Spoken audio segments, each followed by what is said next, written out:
우리에게 주시는 하나님의 말씀은 마가복음 15장 24절에서 30절까지 말씀입니다. 마가복음 15장 24절에서 30절까지의 말씀, 제가 갖고 있는 신약성경 83페이지입니다. 마가복음 15장 24절에서 32절까지 우리 같이 합독하도록 하겠습니다. 같이 읽겠습니다. 시작. 십자가에 못 박고 그 옷을 나눌세 누가 어느 것을 가질까 하여 제비를 뽑더라. 내가 제3시가 되어 십자가에 못 박으니라. 그 위에 있는 죄패에 유대인이 왕이라 썼고 강도들을 예수와 함께 십자가에 못 박으니 하나는 그의 우편에 하나는 좌편에 있더라. 지나가는 자들은 자기 머리를 흔들며 예수를 모욕하여 이르되 성전을 헐고 사흘에 짓는다는 자여 내가 너를 구원하여 십자가에서 내려오라 하고 그와 같이 대제사장들도 서기관들과 함께 희롱하며 서로 말하되 그가 남은 구원하였을 때 자기는 구원할 수 없도다. 이스라엘의 왕 그리스도가 지금 십자가에서 내려와 우리가 보고 믿게 할지어다 하며 함께 십자가에 못 박힌 자들도 예수를 욕하더라. 아멘. 유대인들은 예수님이 하나님께 저주받은 범죄자로 보이게 하라고 십자가형을 계획을 했습니다. 십자가형을 계획했지만 하나님은 그 계획을 처참한 십자가, 범죄자의 십자가로 그대로 두지 않으시고 영광의 십자가, 영광의 주님으로 만드시는 장면을 우리가 지금 함께 마가복음 후반부를 통해서 같이 함께 나누고 있습니다. 골고다 언덕에서 십자가에 달리신 예수님의 이 처형, 그리고 십자가에서 받으신 치욕에 대한 연속적인 부분으로 오늘 저희가 함께 이 본문을 읽었는데요. 이 오늘 본문의 시작을 보면 예수님을 십자가에 못 박고 나서 군병들이 한 일이 기록되어져 있습니다. 주님께서 고통으로 신음하시는 바로 십자가 밑에서 예수님의 옷을 나누고자 제비를 뽑고 있는 장면입니다. 우리 24절 함께 같이 읽어보겠습니다. 십자가에 못 박고 그 옷을 나눌세 누가 어느 것을 가질까 하여 제비를 뽑더라. 사형수의 옷을 나누어 가지는 것이 그 당시에 관례이기도 했지만 그들이 행한 이러한 행동은 어떤 행동이냐면 인간 안에 자리 잡고 있는 탐욕과 이기심의 실체, 다시 말하면 이 죄성을 그대로 드러내고 있는 장면이기도 합니다. 허리에 걸친 속옷을 제외한 모든 옷들은 십자가에 달리기 전에 나누어 가졌는데 군병들은 요즘식으로 주사위를 던져서 무엇인가 뽑는 것처럼 제비를 뽑아서 예수님의 옷을 누가 가질지 결정을 했다라는 이야기입니다. 이 일들도 그냥 당시의 관례로 볼 수도 있지만 여러분, 이 말씀이 어떤 말씀입니까? 구약에서 예언하신 말씀의 성취를 나타내는 말씀이라는 그 결과라는 것을 우리가 알 수 있는데, 시편 22편 18절에 성경이 이렇게 기록된 것을 예수님께서 그 구약의 말씀을 성취하시는 부분입니다. 내 겉옷을 나누며 속옷을 제비 뽑나이다. 오실 메시아, 그리고 고난당하실 메시아를 그렇게 말씀으로 되어질 것을 예언한 것이 예수님께서 성취하시는 부분이 바로 이 제비를 뽑아서 옷을 나누어 갖는 그런 부분입니다. 주님의 옷을 갖기 위해서 제비 뽑는 모습, 다시 한번 죄인의 모습을 그대로 드러내고 있는 장면이기도 합니다. 여러분, 남이 어떤 상태이든 전혀 신경 쓰지 않는 이기적인 모습, 바로 이 제비를 뽑아서 옷을 나눠 가지는 이런 모습들, 그 사람의 상황은 전혀 상관하지 아니하고 나의 뜻대로, 내가 원하는 대로, 내가 바라는 대로 하는 이 모습들이 여러분 십자가 밑에 있는 이 로마 군병들만 그랬을까요? 오늘날을 살아가고 있는 이 시대에 특별히 그리스도인이라고 하는 우리들도 여기에서 벗어나지 못한다는 것을 우리가 살면서 경험하게 됩니다. 우리가 이것을 어떻게 바라봐야 될까? 극심한 고통으로 주님의 일그러진 얼굴, 그리고 피가 있고 고통 가운데 계시는 그러한 모습을 보고 있음에도 아무렇지 않게 자신들의 욕심을 채워나가는 그 이기심과 그리고 인간의 죄성을 그대로 드러내고 있는 모습이 오늘 우리들에게도 적용되는 말씀이기도 합니다. 아니, 우리들의 모습이라고 해도 지나친 과언이 아닙니다. 타락한 인간의 모습을 적나라하게 드러내고 있는 십자가 앞에서의 모습, 그 로마 병정의 모습이 오늘 또한 우리들의 모습의 삶에서 나타나는 모습이기도 합니다. 여러분, 십자가에서 제비 뽑아 주님의 속옷을 갖는 모습은 인간들의 약간의 차이는 있지만 탐욕과 이기심이라는 죄성이 늘 자리 잡고 있다라는 사실을 우리는 부인할 수 없습니다.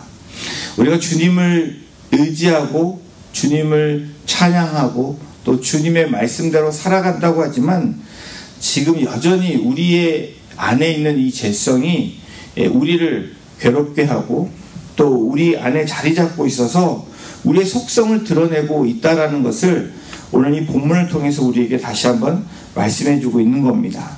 이러한 죄성을 어떻게 다스리냐에 따라서 사실은 성공하는 삶을 살기도 하고, 성공이라는 것이 세상적인 성공이 아니라 주님의 뜻대로 살아가는 삶이 그리스도인들에게는 성공적인 삶이죠.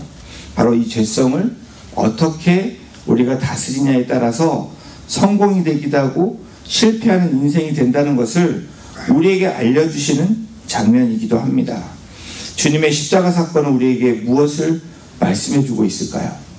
늘 우리가 이 십자가, 고난주간이 오고 사순절을 맞이하면서 이 십자가의 사건을 우리가 생각하면 어떤 말씀으로 우리에게 다가오고 있습니까?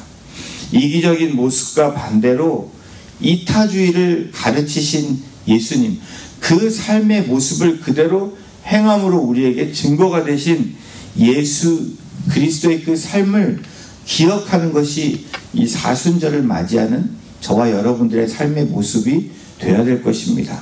더불어서 이기적인 모습에서 우리가 나와 이타적인 주님의 삶을 닮아가는 그리스도인의 모습이 되어질 때 이 사순절은 저와 여러분들에게 더욱더 큰 의미로 다가오게 될 것입니다. 탐욕과 이기심에서 벗어나서 우리 자신뿐 아니라 다른 사람까지 망하게 하는 이 독임을 깨달아 버리는 결단이 저와 여러분들에게 있기를 주님의 이름으로 축원합니다. 그리고 오늘 본문에 나타난 예수님의 십자가 위에 또 뭐가 붙여져 있냐면 15장 26절에 보면 그 위에 있는 죄패에 유대인의 왕이라고 썼고 라고 기록되어 있습니다. 십자가에 붙여진 이 죄인의 패에 그 글에는 유대인의 왕이라고 쓰여져 있다라는 거예요. 죄패의 의미가 무엇입니까? 이 죄가 있는 사람에게 붙이는 죄의 명목입니다. 그런데 아무 죄를 찾을 수 없는 예수님께 죄패를 붙여둔 것은 무슨 이유일까? 공인은 아무런 근거 없이 예수님을 유대인의 왕이라고 로마 법정에 기소하지 않았을 겁니다. 분명한 이유가 있었는데 그들은 예수님이 하나님의 아들 그리스도임을 공회원들 앞에서 시인하는 것을 근거로 그렇게 로마 법정에 기소한 것입니다. 이자가 유대인의 왕이다. 다시 말하면 이 로마의 반역을 일으킬 수 있는 사람이라는 이 반역죄에 붙여진 그러한 것들로 기소했다라는 거예요. 이들은 예수님이 유대인들의 왕이며 로마 제국을 물리치고 이스라엘을 재건할 새로운 인물, 왕이라는 존재를 부각시키면서 로마 법정에서 유죄 판결을 받게 하기 위한 그들의 계략이었다라는 겁니다.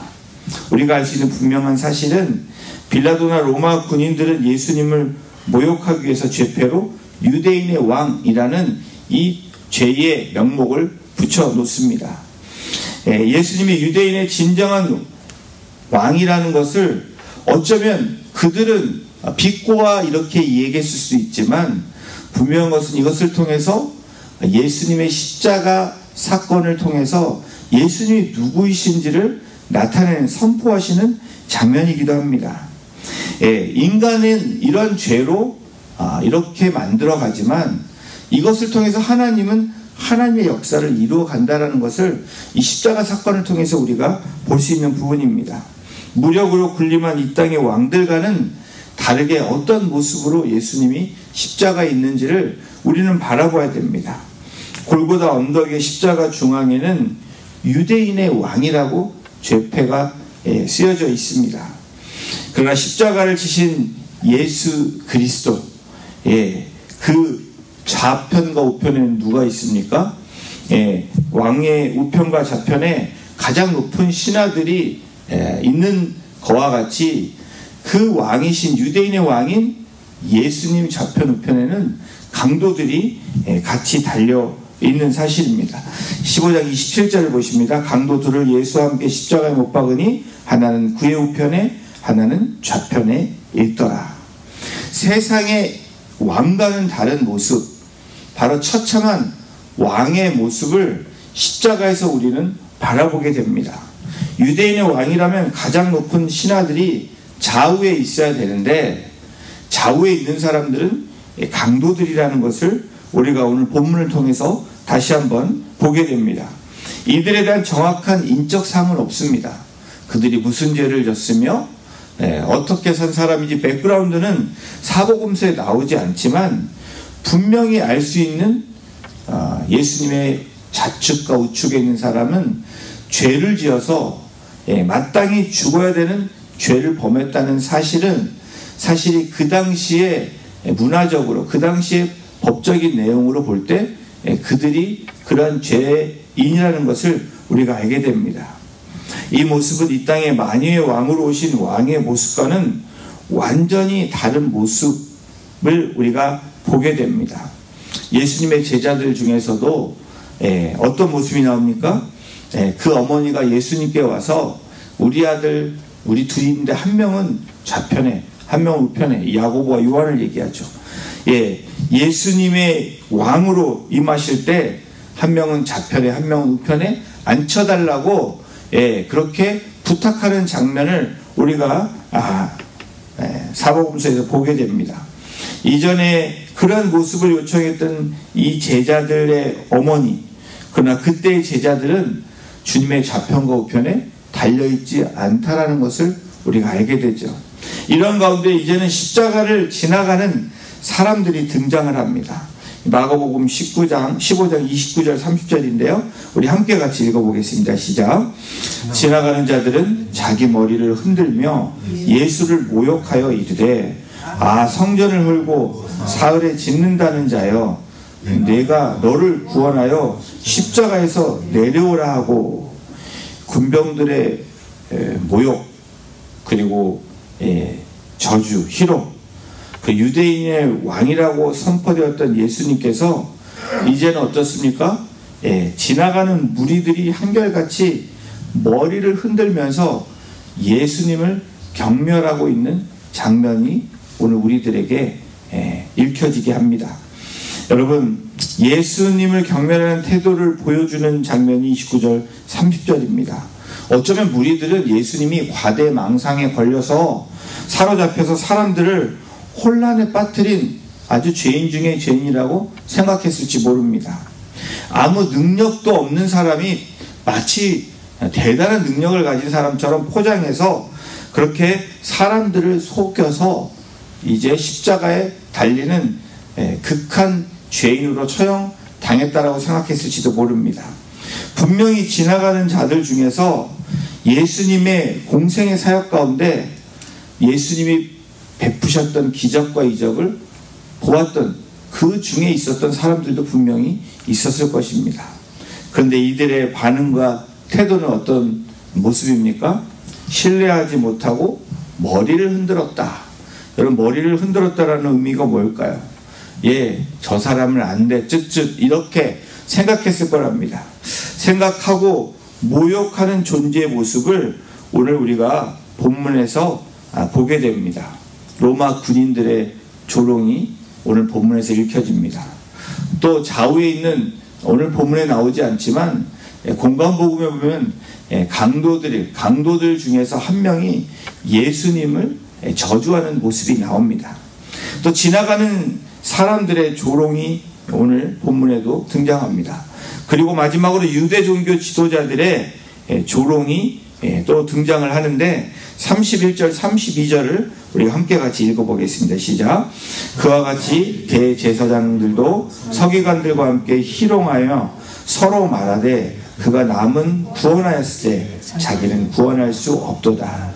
이스라엘의 왕 그리스도가 지금 십자가에서 내려와 우리가 보고 믿게 할지어다 하며 함께 십자가에 못 박힌 자들도 예수를 욕하더라.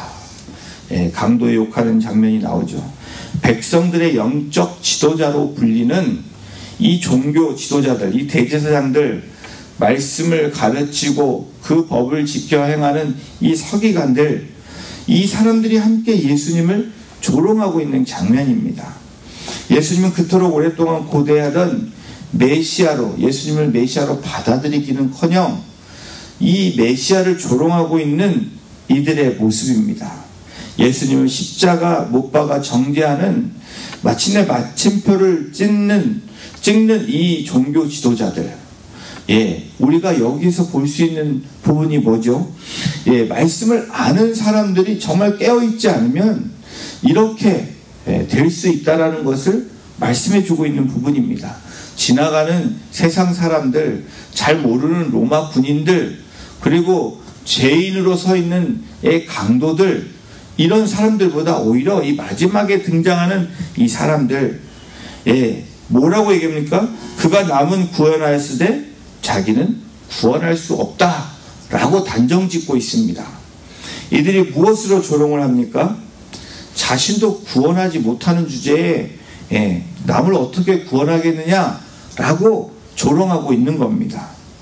이들의 말에는 분명한 진리가 담겨 있습니다.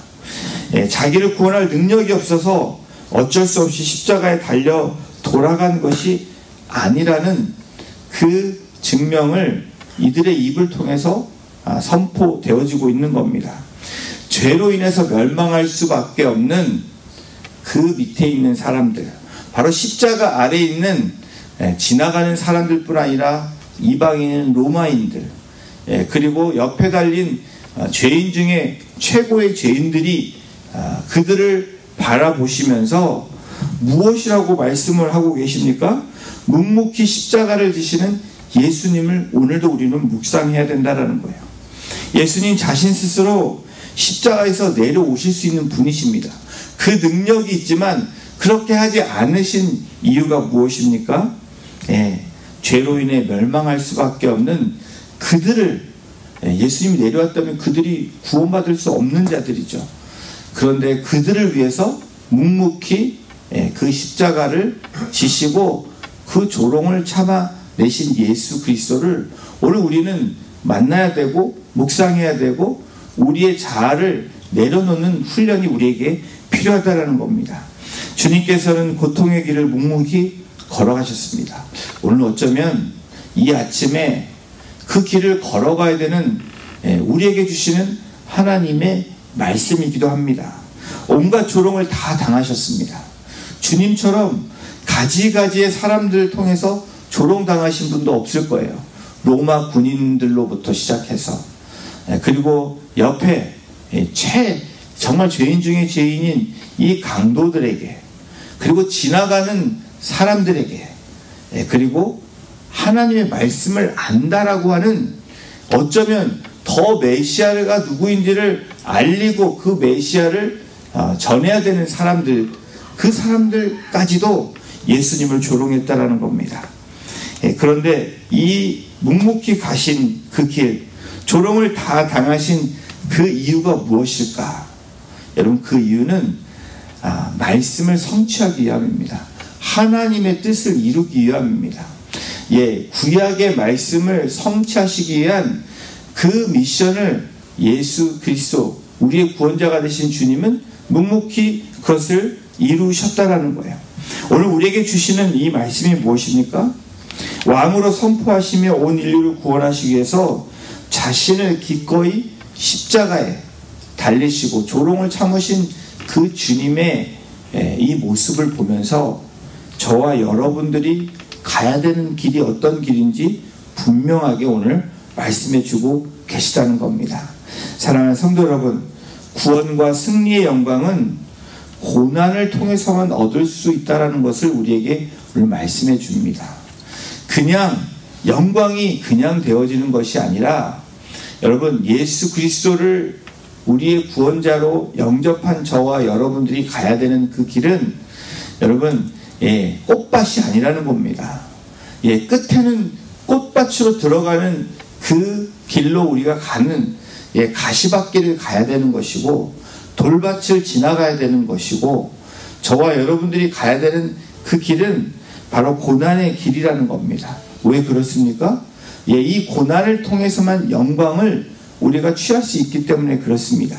주님이 그것을 우리에게 본이 되어 주시고 우리에게 그 길을 걸어오라고, 그 길은 좁은 길이고 좁은 문이라고 말씀하고 계시는 겁니다. 고난을 통하지 않고 구원의 영광만을 받으려는 모습은 십자가의 이 능력과 원리를 부정하는 모습입니다.